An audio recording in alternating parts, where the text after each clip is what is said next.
The film which you are about to see is an account of the tragedy which befell a group of 5 youths, in particular, Sally Hardesty and her invalid brother, Franklin.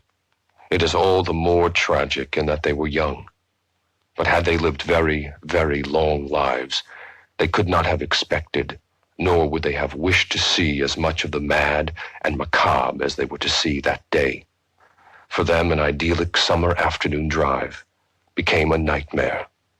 The events of that day were to lead to the discovery of one of the most bizarre crimes in the annals of American history, the Texas Chainsaw Massacre. Tonight we're talking the Texas Chainsaw Massacre. Let's get at it.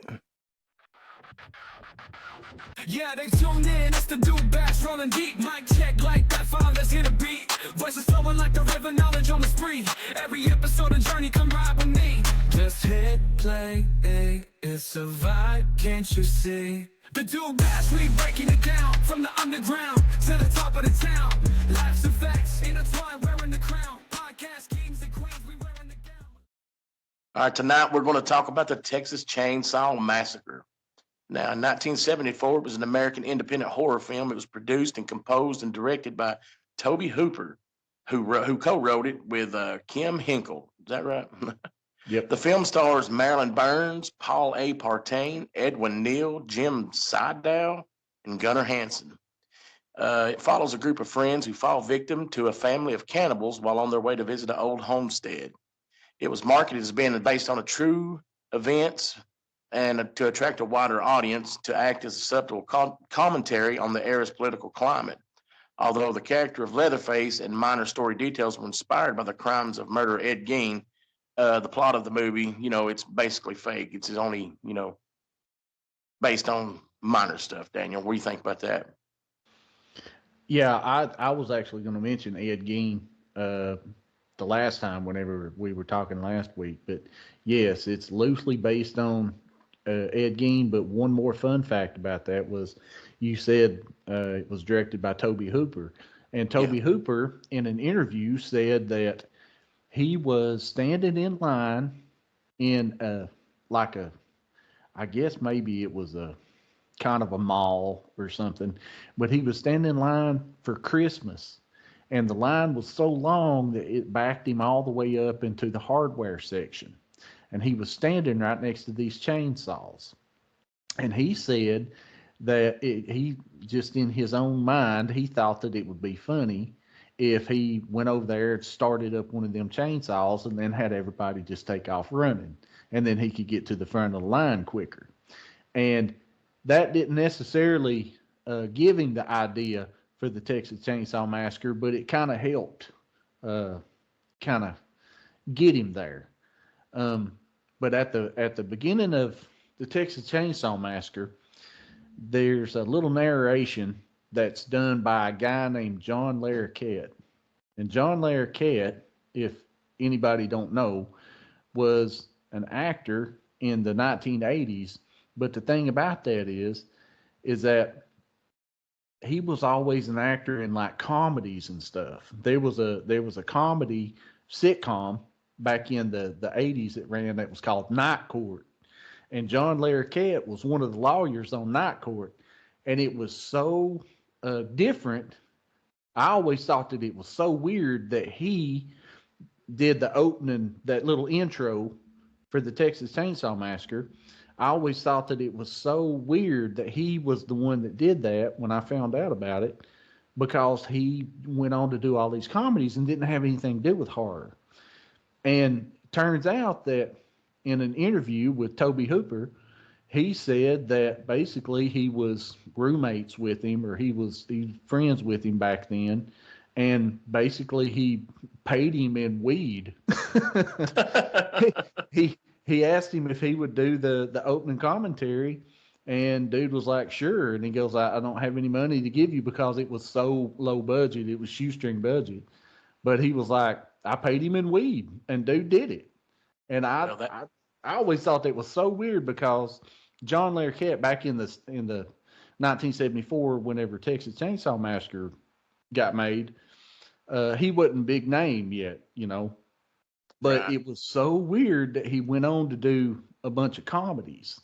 And with the Texas Chainsaw Massacre being like a granddaddy horror movie, for him to go to do them comedies, I thought that was pretty neat, pretty cool. Yeah, that is crazy. Brent, you've stated that the Texas Chainsaw Massacre is your number one favorite movie of all time, and we talked about this a lot last week in the show, and that's what gave us the idea to have this show this week. But you was telling some stuff to us about this movie that just blew my mind about how it's all, you know, you know, what's the word I'm It's looking deep. for? It's deep. It, yeah, it's deep, but it's got a lot, more meaning than just a guy with a chainsaw chasing people around, which It's- what most people think about it. It's got a lot of parallels. Yeah, parallels. Yeah. Well, if anyone remembers from last week, this was my favorite movie. And like Corky said, it's just a deep, well, I don't know if deep is the word for it, but it does have a lot of parallels and it has a lot of symbols. And so, like Dad alluded to, I mean, the Texas Chainsaw Massacre was a very low budget film. I don't know if this was Tobe Hooper's first movie, but it had to be one of his first. And when he was directing the movie, he thought this was going to be something that they played at a drive-in. And so Yeah, that's baby. why every time I watch it, I like to imagine you're in the 70s, you're at the drive-in, you've got the sun setting, so it's that red hour where the sun is right on the horizon, is red, and then watching the Texas Chainsaw Massacre. So Yeah, some of those dust bunnies flying across in front of you.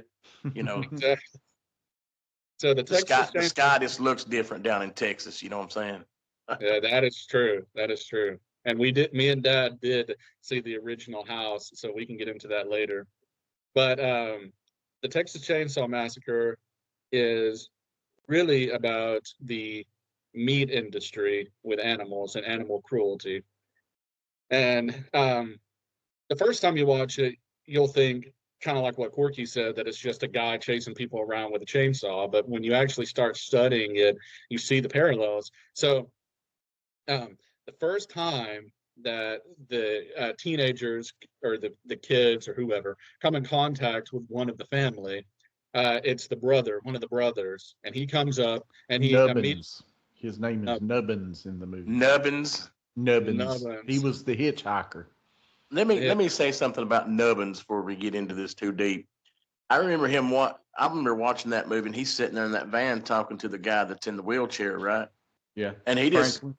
he just freaks out and pulls out his razor blade and cuts dude on the hand. And I'm like, Yeah. why did you do that, man? For no reason. You just gonna cut somebody? He took that picture of him and wanted him to give him $5 for it. Yeah, he didn't pay. And he didn't pay him. Oh yeah, I forgot about he had that old camera. Yeah. Yeah.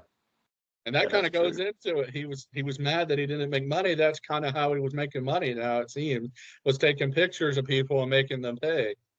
But so why did he not make any money? Well, that's because he got fired from his slaughterhouse job, and they got fired because they automated it. And Yeah.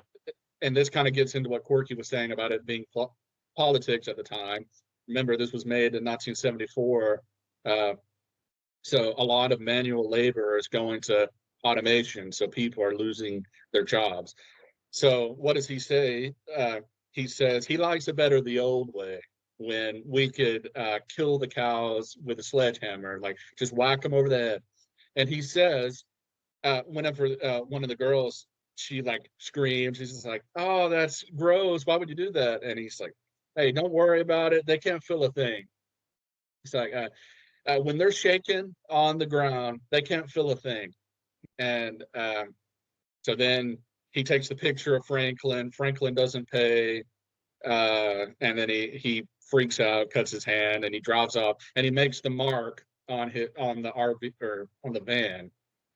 And so when the group of kids make it to the gas station where the big brother is working, we're assuming that the big brother sees the blood print on the van, and that's how he knows that the family has come in contact with them. But to go in more with the symbolism, so I said that when he hits him over the head, hit a cow over the head, Nubbin says that, the cows can't feel a thing. So the first time that you see Leatherface, you walk into the house, and this has to be one of the scariest scenes in horror. It's one of the few scenes that really scares me. Even watching it now, it scares me. He's walking in, he's like, hello, hello. He goes down the long kind of hallway towards the red wall, and he stumbles, Leatherface standing right there, hits him in the head with the mallet, and he falls to the ground convulsing. And so when you see the parallels there, it's he's kind of trying to prove a point that, oh, like, you don't think cows can feel it, but do you think that this man can feel it now that he just got hit in the head with a hammer and he's convulsing? And I can remember, Brent, when I watched this movie as a young kid, probably shouldn't have been watching it, but that scene is one of the main things that stands out in my mind when I think about Texas Chainsaw Massacre. I can remember hearing that thump of that hammer hit that guy on the head, and I even thought as a kid, I was like, man, that's brutal. That's different. You don't see people get taken out by getting hit over the top with a head with a hammer. That's just something you don't see every day.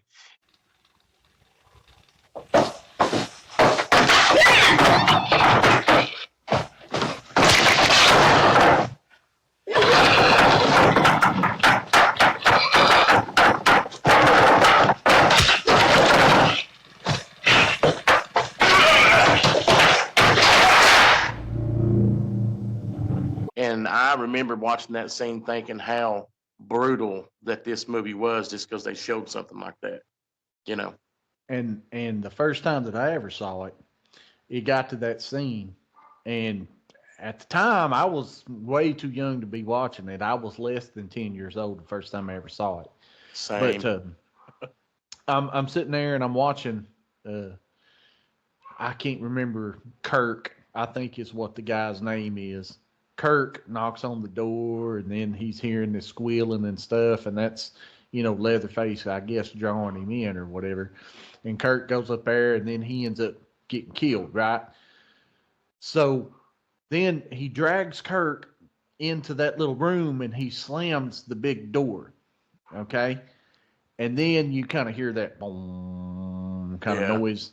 Okay, so then it goes back to where the girl is swinging on the swing outside in the yard. That whole first scene where Kirk got killed, it was scary, but that's not what really got to me. What really got to me was, I know what happened to Kirk now, and now this chick is going to walk right up into that house, and I know what's coming now. And that was always the scariest part for me. The other part is that it was during the daylight. Yeah, that's a lot. Yeah, I'll say that too. This movie took place during the day, and that's just something you don't see a lot of. Right. And I had seen horror movies before, but I had never seen a horror movie to where somebody got took out in the middle of the day like that by a slasher. Yeah. And she was trying to run out. She almost made it. She made it back to the front porch. I mean, broad daylight. It's like 3:00 in the afternoon or something. People on day shift's not even off work yet. And Leatherface grabs her and drags her back into the house. And that was probably at that age, I'm going to say that was probably the scariest scene of any movie that I had ever seen. And as an adult, okay, I start, like, if you could hook a blood pressure cuff up to me while I'm watching that movie, right around the time when Kirk and that girl start knocking on the front door, my blood pressure is going to start to go up. And because I know what's coming. Because you know what's coming, yeah. That whole first scene was probably the scariest thing that I had ever watched. And even as an adult, I'm sitting there watching that and I'm going, okay. Yeah, Yeah. the fact that she almost escapes too, and the way that Yeah. he grabs her and she's kicking, so you can see how big he is compared to her, and she's like kicking her legs. I mean, that has to be one of the most Now, iconic scenes in a horror now movie. is this the chick that he drags back there, picks her up and hangs her on the hook? Yeah. He And picks Yes. her you up and know puts her on the hook. what stood out to me about that scene is he picks her up, hangs her on the hook, just alive, and she doesn't die. She stands there and just suffers for a while she has to watch him, cut this other guy up that's laying Yeah. there on the table. And But could that's you the first time imagine? you see the chainsaw. Yeah, yeah, it is. But could you imagine somebody picking you up and hanging you on a big hook, through your spine, and you can't do anything but just hang there while you watch because you're next. You know what I'm talking about? Oh yeah. Oh yeah. Yeah, that's scary. And at that point, you know you're dead. You know you're dead. You know You're that you're done. not. You know that you're not. You're still alive, but you know that they ain't no way out of it at this point. There's no way that you're going to get out of it. Yeah, and then just to tie back in with the symbolism really quick, that last scene, the dinner scene, that's when you see Grandpa. So he's uh, the patriarch of the family. He's the guy that everyone says he taught everyone how to kill. So he's the killer, and he's trying to hit the girl over the head with the hammer himself, and it doesn't work. But that just draws more into the fact that this movie is playing on the politics of animal cruelty and also of automation, like in factories and stuff, taking jobs. And whenever you find that out, it just makes the movie a lot deeper. And then once you add to it, well, that's all I have for the symbolism part of that. And then if anyone else wants to add to that. Yeah, but I went back and rewatched it after you talked about that in last week's podcast, and going back and rewatching it, I could see all the just brutality of this movie and just how much different it was, and I can see how they would be talking about this is what animals go through, getting Yeah. picked up and hung on a hook, and just no regard for the pain or suffering they're going through. They're just run through a slaughterhouse. That's basically what it is, and that's really the feeling you get when you watch this movie. Is these people are just being put through a slaughterhouse. Yeah. Yeah. And so that was kind of the effect that the director wanted you to feel, was that you are witnessing this is how it feels to be in a slaughterhouse. And that's why I love the music to this. There's not much of a music, but it's supposed to sound like you're inside of a slaughterhouse. And once you hear that, go back and watch the movie. And Corky, you probably picked this up on this last watch through. But you can hear the music that's supposed to sound like a slaughterhouse. It's just industrial sounding, Right. like metal on metal. It's supposed to be like the last sounds that an animal hears before they go to be slaughtered. It's really disturbing. Like it just Yeah. adds to this disturbing. Yeah, and when you put it like that, that's just I'm sorry, I'm not no vegetarian or no vegan or nothing like that, but I feel sorry for the animals, man, because even though they say, oh, animals have to be put down in a humane way, it's still bad. You know what I'm talking about? When you look at it through the eyes of something like this, that's terrible. Animals Yeah. are being treated terrible just to feed us. I guess that's the purpose they're here for, but it's just a terrible situation. Yeah.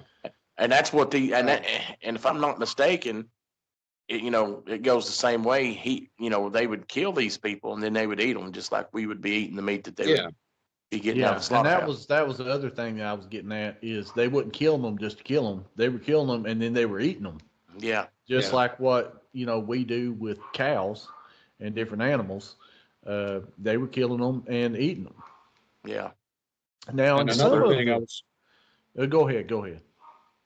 well, I was just going to bring up another reason I love the movie so much is Leatherface is one of the few slasher movie villains that you kind of feel pity for a little bit, because his whole thing is he has like mental issues. You can tell from the movie he has mental issues, and the family bullies him. The big brother bullies him. The little brother bullies him. The And big he's brother kinda- is named Drayton. Drayton saw. Well, it depends on what sequel that you're watching. He has a Some different name in each yeah, it's sequel. Drayton is the name of the cook or the guy that owns the gas station, and the actual name it wasn't given in the original uh, Texas Chainsaw Massacre, and I can't remember what sequel it was that they give them the Sawyer name.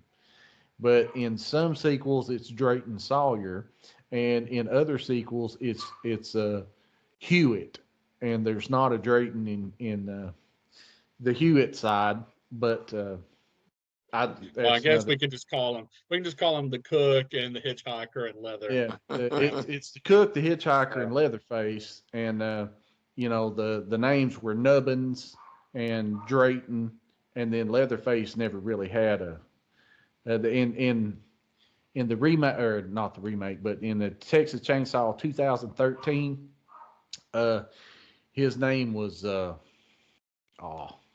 they actually give him a name like Jedediah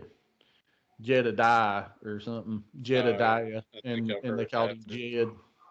But anyway, But yeah, they bully him. So the brothers, they bully him, and you can tell. Like, remember the cook? He makes it back home, and he's like, "Oh, you tore up the door, you!" And he grabs a broom and starts beating Leatherface, and he's holding his head.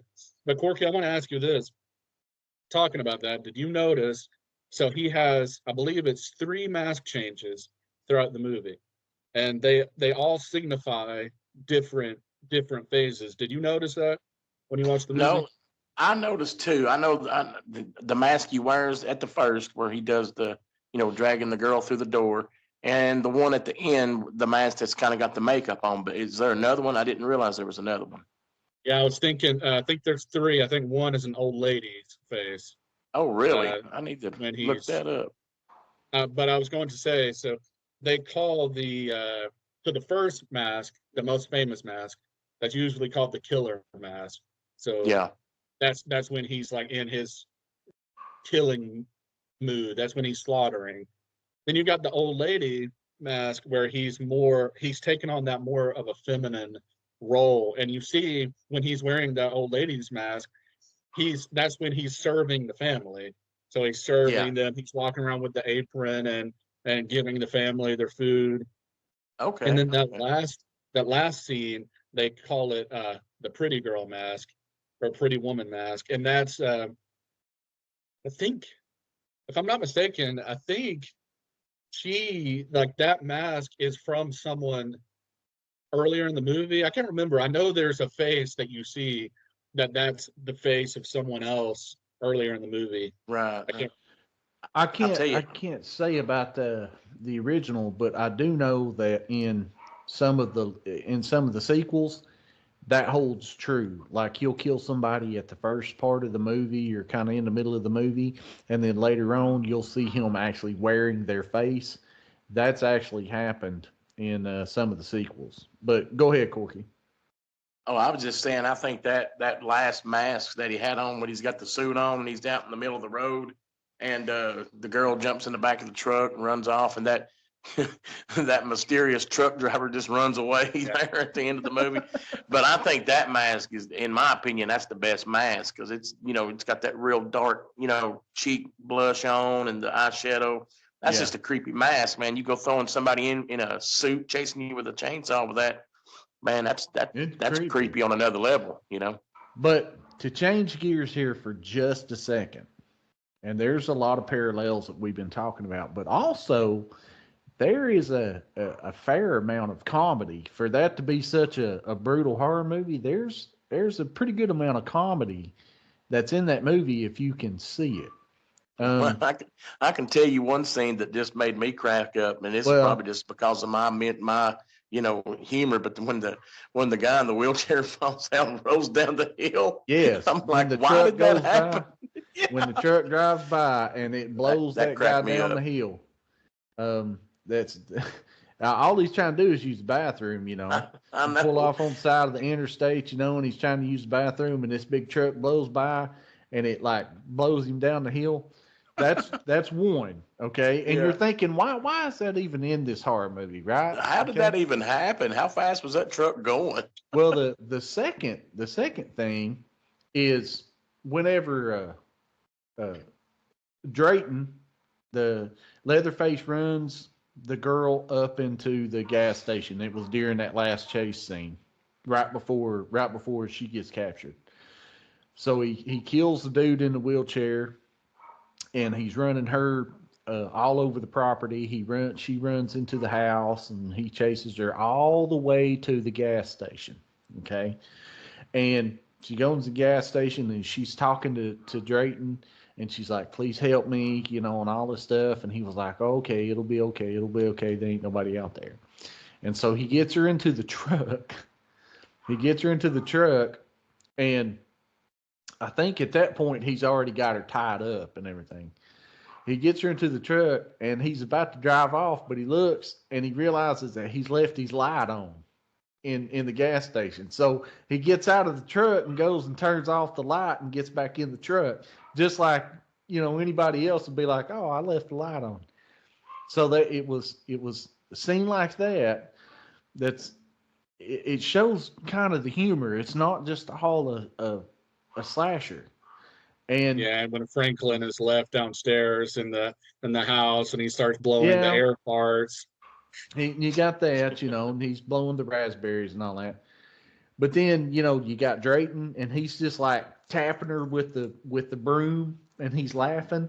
Yeah. And she's like running into the house, and he's just like, it's stuff like that it's like you're sitting there and you're going, man, this is one of the scariest, disturbing movies that I've ever seen. Yeah. But there's stuff in it that if you see it, I mean, it'll just make you bust out laughing. It's really comical. I know, dude, going down that hill, that truck drove by, man. I laughed about that.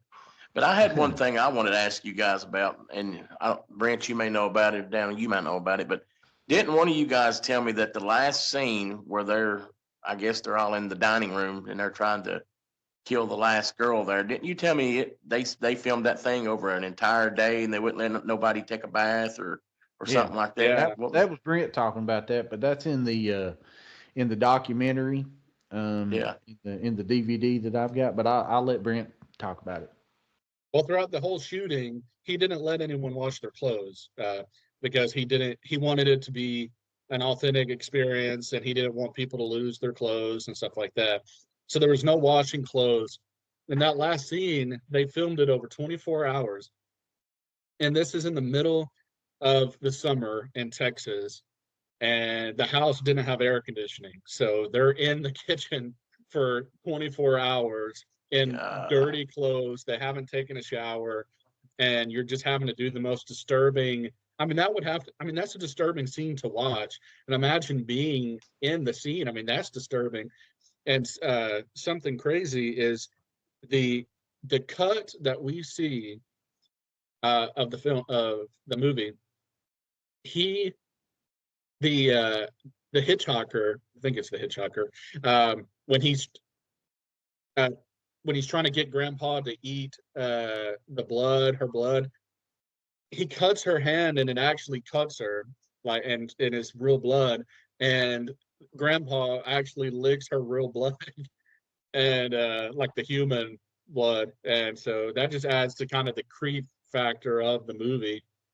And the actress said that when she left and they're filming when she's driving away in the truck, that when she's screaming and laughing, that a lot of that was real. Like, she was actually really happy to be gone from the house and to be done with the filming. And from what I've heard, the actors and actresses of the movie still do not like Tobe Hooper because of the way that he made them film the movie. They said they still don't really like him that much. Yeah, well, I can tell you another reason they probably don't like him. From what I'm reading, since it was because it's such a low budget film, none of the actors, they got paid whatever they got paid, but they didn't get any of the residuals off any of the success it had. Oh, they didn't get any kind of royalties or No, anything?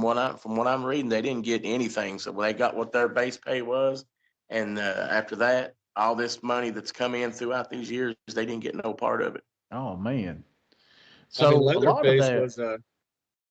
Go ahead, bud. Leatherface was a student at the University of Texas. He wasn't That's what I even was an gonna, actor. He was that's what I was going to say is Gunnar Hansen is the guy that played Leatherface in 1974. And at the time, I think he was he was a student at the University of Texas. Um, the movie was filmed in Round Rock, which is basically a suburb of uh, Austin. And I have family members that live in Round Rock, Texas, and they have actually shown me where uh, the actual movie was filmed, where the house used to be. Now the house isn't there anymore. The house ended up getting moved to Kingston. Yeah, or is it Kingston or is it Kingsport? It's King something. I can't remember the name of it. It's a small little town, Yeah, like on yeah, a it's lake. it's like Kingsport or Kingston or something. And it's about 150 miles away. And me and Brent actually went there. It's a diner. It's a restaurant. And so me and Brent actually went into the house and Mhm. had lunch. I had a burger. Yeah, You yeah, know, that what was. what I think they should do is I think you should be able to pay to have somebody chase you down the road with a chainsaw. I mean, who can say that, hey, I got run out of the Texas Chainsaw Massacre house by a guy with a chainsaw? That would be awesome. It was Well, Dad, when we got in, he they put like pickles on his hamburger or something. He was like, "Oh, I man. can't tell them that I can't Man, tell them remake it because I tell you, Leatherface is I tell good." you seriously, I ain't gonna lie. Second dose. Yeah, It wasn't no that was a sick. No. I'm not There's even not gonna going to be lie any though. second dose after Leatherface got him. There's no more second dose. Brent was in college at the time, and that's why he was down there. He was living in Dallas, and he was there for the summer. And I flew down there for like a long weekend or something to go see him. And that was one of our day trips is to go to the Texas Chainsaw Massacre house. And we went there, and I ain't even gonna lie. We show up in the parking lot of this place, and I'm just looking at the house, and my hands started sweating. I Yeah, bet. I And, Yeah. and I'm sitting there going, dude, it's for real now because because this it is the looks real just house. like It it does. looks the exact same. I mean, it's nice. It's a they painted it and it's a restaurant now, so they Yeah. got little signs up and stuff. But it's still the house, and so I'm sitting there like, oh man, we're about to go up in here. And we actually went through the front door, and we wasn't supposed to. There was a sign that said, don't use this door. But me and Brent went through the front door, and the staircase was right there on the right, and you could see where the door was, where Leatherface stepped out. And I Yeah. was like, oh man, this is neat right here. No I'm loving it. doubt. So we got pictures, and we ate in the dining room where they were filming the dining scene right there at the Right. end where they had her bent over the bucket and they were hitting her in the Yeah. head with the hammer. We sat in that room, in that very room, and had lunch that day. It was awesome. Now that is awesome. I remember you guys posting pictures about that. And I'll tell you another, quick fact about the movie. There's, as gruesome as this movie was, there's very little blood in it. And I believe it's because, the director was actually hoping for a PG rating or something like that because at the time there was no PG-13 rating. So he was trying to, make sure he could get it into as many theaters, I guess, as he could, because that's why, there's not a lot of blood in it. I think he joked and said there's maybe 2 ounces of blood in the whole movie. Yeah, that was I mean, something else. There's some blood drops and stuff whenever they're hitting the girl in the head with the hammer, Yeah. and they've got the blood on the guy's forearm whenever he cuts it.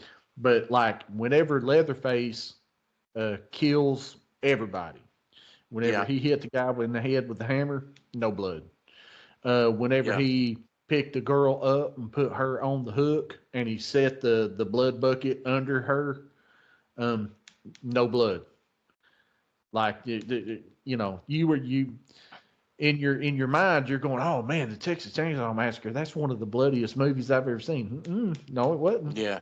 You'd It's think not. anybody getting chopped up with a chainsaw, there would be some blood, but I Yeah. didn't realize that until Brent said something about it last week, and sure enough, I went back and watched the movies, and there's blood in it, but it's nothing like, I figured there'd be blood sprayed all over the walls and all that good stuff, but there really Well, wasn't. if you watch it, there's really no reason for it to be rated R. I mean, if you actually think about it, it really could be a rated PG movie because there's no By cussing, today's there's- standards, at Yeah, least. that's what I was going to say. According to today's standards, that movie technically, with as scary as what it is, and that's why it messes with your head.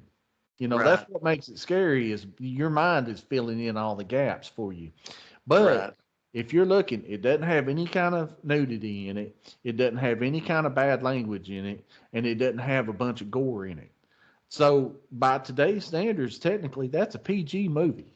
They'd be showing that in eighth grade substitute days Oh nowadays. yeah. Well, Well, easy. hey, I'll tell you guys this before we're done. I'm going to spring this on you here right at the end of the show, but we've just talked about the Texas Chainsaw Massacre, and I'd like for all of us just to rate it from on a scale of 0 to 5, of how good you thought the movie was. And now that I know all this different stuff about it, I'm going to give Texas Chainsaw Massacre 5 out of 5. Daniel, what do you give it? 5 out of 5. I've always give it a 5 out of 5. All right, Brent, what you giving Yeah. it? I've got to give it a 5 out of 5. It's my favorite movie. 5 out of 5. 5 out of 5. Well, So, go ahead, buddy. Before we get off here, because I know that we're winding down, this is towards the end of the show, but before we get off here, I just want to, you just watched it, Corky, and Brent, you know it Watching like it right the back now. of my hand, just like I know it like the back of my hand. So I want you in your head to try to count up the number of times where everybody could have lived. Like you Oh, get God. so far into the movie and there's still spots where you're going, man, everybody could have lived. Okay. Well, golly bum. I think everybody could have survived if they wasn't stupid. Well, You so what I was going to say is you've already encountered the hitchhiker. That's red First off, flag number don't one. pick up hitchhikers, kids. That's the red first thing flag you. number one. Yeah. Then you go up to the gas station and you meet Drayton Sawyer. And Drayton Sawyer is specifically telling you, don't go to the house. Like you don't want to go there. There's some people, and he tells them this in the movie. He says, there's some people that don't like you messing around and they don't mind to show you. Yeah. And Don't that's be a stupid. warning. That's a warning. So that's two that everybody could have survived. And then they went to it was the handicap guy, the guy in the wheelchair, and the main girl. It was their brother and sister in the movie. It was their papaw that owned the house that they went to begin with. All of them were there. So that's like 3 opportunities that everybody had that they could have all escaped, and they could, come away with this story that said, hey, I talked to 2 out of the 3 brothers, in the Sawyer family that could have killed me.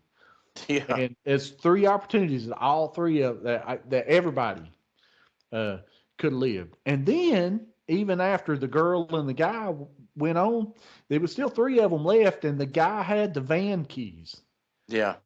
The dude that owned the van, that was driving the van, was actually only the 3rd person that got killed. So 2 of them could have got killed, and the other 3 could have still escaped. Yep. But now the van was out of gas, right?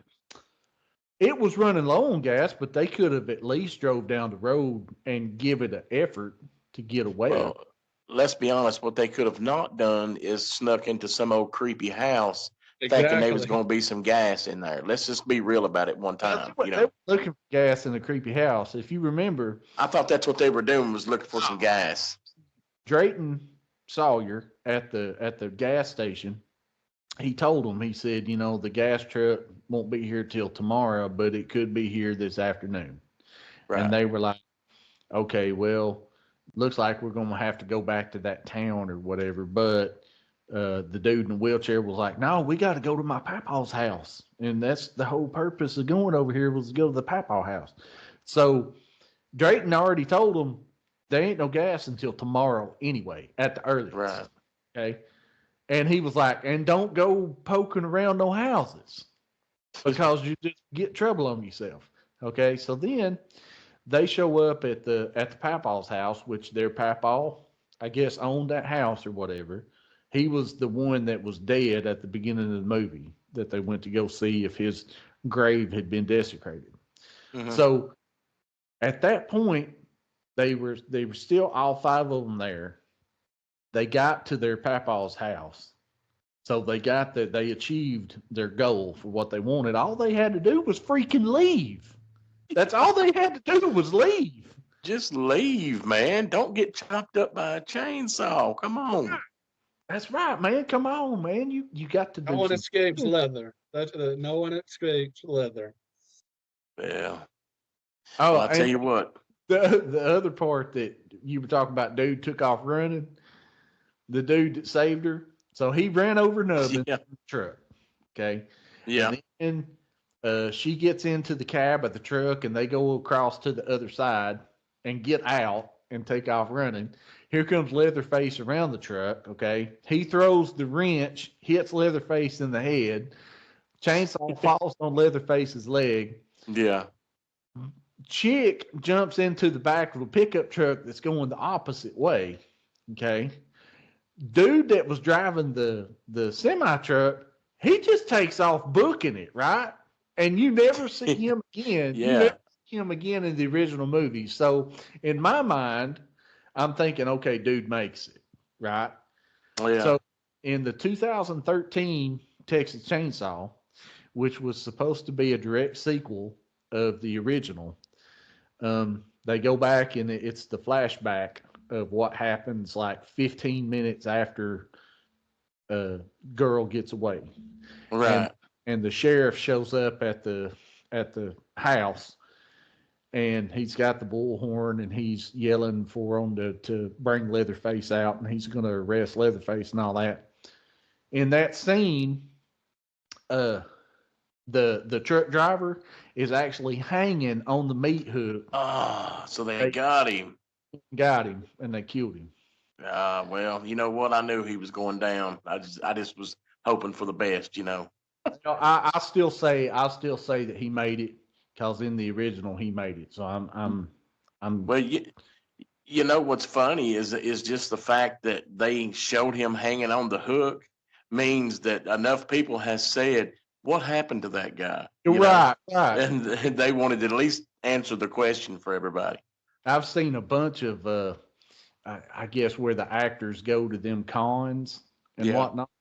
And the dude that is the truck driver, he's been in a bunch of cons, and I've seen him all over Facebook and stuff. And that dude looks like one of the coolest dudes, man. It's like I just want to sit next to that guy and drink some sweet tea and be like, "Hey, man, what was your experience like in your 30 seconds of being in the Texas Chainsaw Massacre? Why don't you tell me about that?" You know what? He was one of the smartest ones there because he knew enough to just run and get out of there and quit messing around. Out. He was like, "Forget this, I'm done." Yeah. All right. Well, hey, man, good show, man. And I think we covered it well. Texas Chainsaw Massacre, one of the best movies ever made. Highly recommend it. If you haven't seen it, go watch it.